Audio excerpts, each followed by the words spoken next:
প্রলয় হলে দেবালয় রক্ষা পায় না।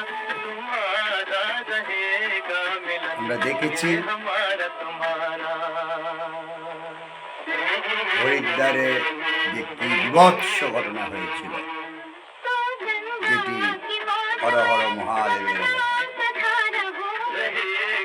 তাই সকলের কাছে বিনম্র নিবেদন, এটি অত্যন্ত প্রয়োজনীয়। আপনারা বিভিন্ন দেবস্থানে লক্ষ লক্ষ টাকা দান করেন, সেই টাকা যদি আপনারা যৌথভাবে কোনো হাসপাতাল, স্বাস্থ্যকেন্দ্র বা কোনো মানসিক রোগীদের জন্য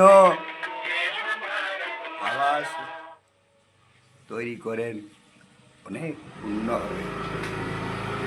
কারণ যত দাঙ্গা বলুন ইত্যাদি হলে মন্দির আক্রান্ত হয়, মসজিদ আক্রান্ত হয়, বিহার আক্রান্ত হয়, কিন্তু হাসপাতাল, স্বাস্থ্যকেন্দ্র, মানসিক হাসপাতাল আক্রমণ হয় না।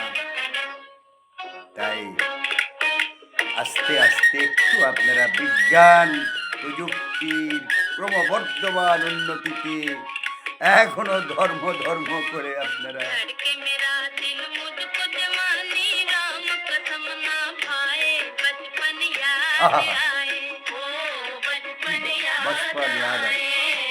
হ্যাঁ, আমরা পূর্ব পাকিস্তানে আজানের শব্দে আমাদের নিদ্রা ভঙ্গ হতো।